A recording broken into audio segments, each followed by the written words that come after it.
എൻ്റെ പേര് സൂര്യ. ഞാൻ കട്ട്ലപുരത്തുനിന്നായിരുന്നു. ഞാൻ 10th പ്ലസ് 2 പഠിച്ചത് കട്ട്ലപുരത്തായിരുന്നു, GHSS കട്ട്ലപ്പം. പ്ലസ് ടു കഴിഞ്ഞ് സാധാ സ്റ്റുഡൻസിനെ പോലെ തന്നെ ഏത് കോഴ്സ് ചൂസ് ചെയ്യും എന്നൊരു ടൈം ഉണ്ടായിരുന്നു. അങ്ങനെയാണ് എൻ്റെ ഒരു കസിൻ ത്രൂ ഞാൻ ഗാലക്സി ഏജൻസിനെ പറ്റി കേൾക്കുന്നത്. അങ്ങനെ ഞങ്ങൾ ഗാലക്സി ആയിട്ട് കോൺടാക്ട് ചെയ്ത് ഗാലക്സി ചെന്നു.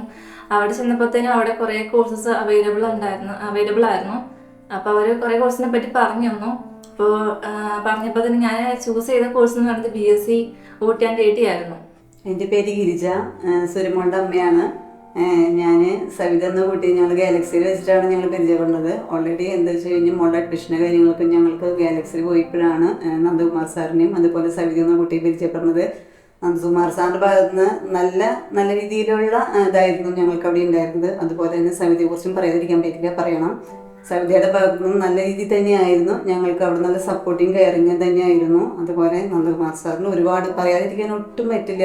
നന്ദകുമാർ സാറിന്ന് ഓൾറെഡി ഭൂമിയിലില്ല എങ്കിലും സാറ് ഇന്ന് ഈ ഒരു സംഭവം, അതായത് ഇപ്പം എൻ്റെ മോൾക്ക് കിട്ടിയിരിക്കുന്ന ഈ ഒരു ഗോൾഡ് മെഡലിൻ്റെ ഇതിൽ എന്തായാലും സാറൊന്നും ഉണ്ടായിരുന്നില്ല. തീർച്ചയായിട്ടും നിങ്ങളുടെ മുമ്പിൽ ഞങ്ങളുടെ കൂടെ ഉണ്ടാവും, 100% ഉറപ്പാണ്. ഞാനവിടെ അഡ്മിഷന് വന്ന സമയത്ത് ഓൾറെഡി നന്ദകുമാർ സാറെ പരിചയപ്പെടുമ്പോൾ നന്ദകുമാർ സാറ് പറയുമായിരുന്നു, എന്താ വെച്ച് കഴിഞ്ഞാൽ സൂര്യമോളും ഇതേപോലെ നല്ല രീതിയിൽ തന്നെ ആവണം. നല്ല അറിവുള്ളൊരു കുട്ടിയാണ് അവൾ.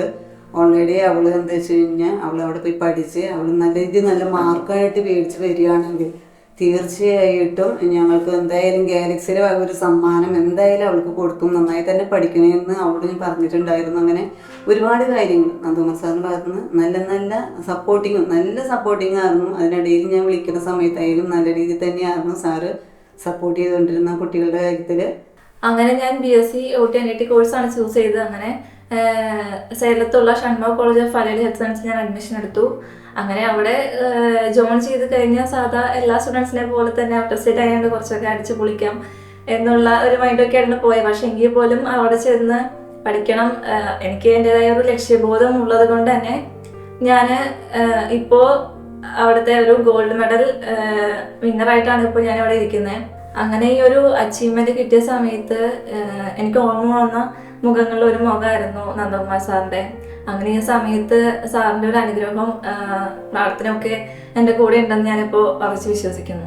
ഇനി വരുന്ന ജൂനിയേഴ്സിൻ്റെ അടുത്ത് എനിക്ക് പറയാനുള്ളത്, നിങ്ങൾക്ക് പഠിക്കണം എന്നുള്ള ലക്ഷ്യബോധമായിട്ട് വരുവാണ്. നിങ്ങൾക്കൊരു അച്ചീവ്മെന്റ് വേണം, അല്ലെങ്കിൽ നിങ്ങൾക്കൊരു ഡെസ്റ്റിനേഷൻ വെച്ച് നിങ്ങൾ പഠിക്കാൻ വരികയാണെങ്കിൽ ഡെഫിനറ്റ്ലി നിങ്ങൾക്ക് ആ ഒരു പോയിന്റിൽ നിന്നൊക്കെ എത്താൻ പറ്റും. അതിനുള്ള ഒരു ഏറ്റവും വലിയ എക്സാമ്പിളാണ് ഞാനെന്ന് പറയുന്നത്. ബിക്കോസ് നമ്മൾ പുറത്ത് പോയി പഠിക്കുമ്പോഴത്തേനും നമുക്ക് പല വഴിയിലേക്ക് നമ്മുടെ മൈൻഡ് കൺവേർട്ട് ചെയ്യാനുള്ള ഒരുപാട് ഓപ്പർച്യൂണിറ്റീസ് അല്ലെങ്കിൽ നമുക്ക് കുറേ വഴികൾ അവിടെ തന്നെ നമുക്ക് ഒരുപാടുണ്ട്. പക്ഷെ എങ്കിൽ പോലും നമുക്ക് വേണം, അല്ലെങ്കിൽ നമുക്ക് ഈ ഒരു പോയിന്റിൽ എത്തണം, നമുക്ക് ആ ഒരു ലക്ഷ്യബോധം വെച്ച് നമ്മൾ അവിടേക്ക് പോയി കഴിഞ്ഞാൽ ഡെഫിനറ്റ്ലി നമ്മൾ അവിടെ എത്തിയിരിക്കും.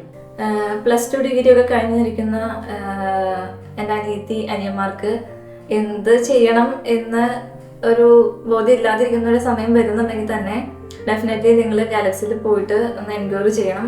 ബിക്കോസ് അവിടെ തന്നെ ഒരുപാട് നമുക്ക് കരിയർ ഓപ്പർച്യൂണിറ്റീസ് ഉണ്ട് ഇഷ്ടംപോലെ. സോ അവിടെ ചെന്ന് കഴിഞ്ഞാൽ തന്നെ നമുക്ക് അവർ ഫ്രീ ആയിട്ട് തന്നെ കരിയർ കൗൺസിലിംഗ് ക്ലാസ്സസ് തരുന്നുണ്ട്. അതുപോലെ തന്നെ നമ്മുടെ ഫ്രണ്ട്ലി ആയിട്ടുള്ള ഒരുപാട് സ്റ്റാഫ്സും അവിടെ അവൈലബിൾ ആണ്. നമുക്ക് എന്ത് ഡൗട്ട്സും ക്ലിയർ ചെയ്യാം. സോ അവർ നമുക്ക് നല്ലൊരു ഓപ്ഷൻ നമുക്ക് അവിടെ ചൂസ് ചെയ്ത് തരും. ഏതാണ് നല്ല കോളേജ്, ഏതാണ് നല്ല കോഴ്സ് നമുക്ക് ഇഷ്ടം, നമ്മുടെ താല്പര്യത്തിനനുസരിച്ച് അവരെല്ലാം നമുക്ക് അറേഞ്ച് ചെയ്ത് തരുന്നതാണ്. അപ്പോൾ ഈ അച്ചീവ്മെന്റ് തന്നെയാണ് ഏറ്റവും വലിയൊരു ഉദാഹരണം എന്ന് പറയുന്നത്. ഇപ്പോൾ ഒരു എന്ത് ചെയ്യണം എന്നൊരു ലക്ഷ്യബോധം ഇല്ലാതിരിക്കുന്ന ഒരു സമയത്ത് നമ്മൾ ആ ഗാലക്സിയിൽ വന്നു കഴിഞ്ഞാൽ നമുക്കൊരു ഫ്രീ അവിടെ ഒരു കരിയർ കൗൺസിലിംഗ് ക്ലാസ്സസ് ഉണ്ട്. സോ അവിടെ എത്തിക്കഴിയുമ്പോൾ തന്നെ നമുക്ക് ബെറ്റർ ആയിട്ടുള്ളൊരു ഓപ്ഷൻ അവർ ചൂസ് ചെയ്ത് തരും ഗാലക്സി എന്ന് പറയുന്ന ഏജൻസി. സാധാരണ ഒരു ഏജൻസിനെ പോലെ അല്ല ഗാലക്സിനെ ഞാൻ കണ്ടിരിക്കുന്നത്. കാരണം എന്ന് വെച്ച് കഴിഞ്ഞാൽ നമുക്ക് ആ ഒരു ഡെസ്റ്റിനേഷൻ എത്തുന്ന വരെ, അല്ലെങ്കിൽ നമുക്ക് ആ ഒരു അച്ചീവ്മെന്റ് നമ്മൾ പഠിച്ചിറങ്ങുന്ന വരെ എല്ലാ രീതിയിലുള്ള സപ്പോർട്ടീവും അതുപോലെ തന്നെ എല്ലാ രീതിയിലുള്ള എല്ലാ കാര്യങ്ങളും നമുക്ക് നമ്മുടെ കൂടെ നിന്ന് അവരെല്ലാം ചെയ്തു തരുന്നുണ്ട്. ഇനി എൻ്റെ കോളേജിനെ പറ്റി പറയുകയാണെന്നുണ്ടെങ്കിൽ, നമുക്ക് എവിടെയെങ്കിലുമൊക്കെ എത്തണമെന്ന ലക്ഷ്യബോധമുള്ള ഒരു കുട്ടിയാണ്, അല്ലെങ്കിൽ നമുക്കൊരു കുറച്ചൊരു വിശ്വാസമുള്ള ഒരു കുട്ടിയാണെന്നുണ്ടെങ്കിൽ നമുക്ക് ഡെഫിനറ്റ്ലി നമുക്ക് ആ ഒരു ലക്ഷ്യത്തിലേക്ക് നമുക്ക് എത്താം. അതിന് ഏറ്റവും നല്ലൊരു ഉദാഹരണമാണ് ഞാൻ. ഗാലക്സിയുടെ ഒരു സവിശേഷതയോട് പറയാനാണെന്നുണ്ടെങ്കിൽ ഞങ്ങൾ കോളേജ് ഫൈനലൈസ് ചെയ്തതിന് ശേഷം അവർ കോളേജ് വിസിറ്റ് ഉണ്ടായിരുന്നു ഞങ്ങൾക്ക്. അതായത് ഞങ്ങളൊരു 4-5 ഫാമിലീസ് കൂടെ ഇവിടുന്ന് സേലത്തേക്ക് കോളേജ് കാണാൻ പോയിട്ടുണ്ടായിരുന്നു. അവിടെ ചെന്ന് ഹോസ്റ്റൽ, അതുപോലെ കോളേജ്, ഹോസ്പിറ്റലൊക്കെ വിസിറ്റ് ചെയ്ത് കണ്ട് അവിടുത്തെ എല്ലാ കാര്യങ്ങളും കാര്യങ്ങളൊക്കെ പറഞ്ഞു തന്ന് നമുക്ക് ഇഷ്ടപ്പെട്ടതിന് ശേഷം മാത്രമാണ് നമ്മൾ അവിടെ പോയി അഡ്മിഷൻ എടുത്തിട്ടുണ്ടായിരുന്നത്. അപ്പോൾ ഈ ഒരു അച്ചീവ്മെന്റ് കിട്ടിയ സമയത്ത് തന്നെ ഗാലക്സിന്ന് അവർ ഞങ്ങൾ തന്നെ കോണ്ടാക്ട് ചെയ്തിട്ടുണ്ടായിരുന്നു. അങ്ങനെ അവർ വീട്ടിൽ വന്ന് ഞങ്ങളെ വിസിറ്റ് ചെയ്തു. അങ്ങനെ എനിക്കൊരു മൊമെന്റോ അതുപോലെ തന്നെ ക്യാഷ് പ്രൈസ് അവർ തന്നു. Thank you.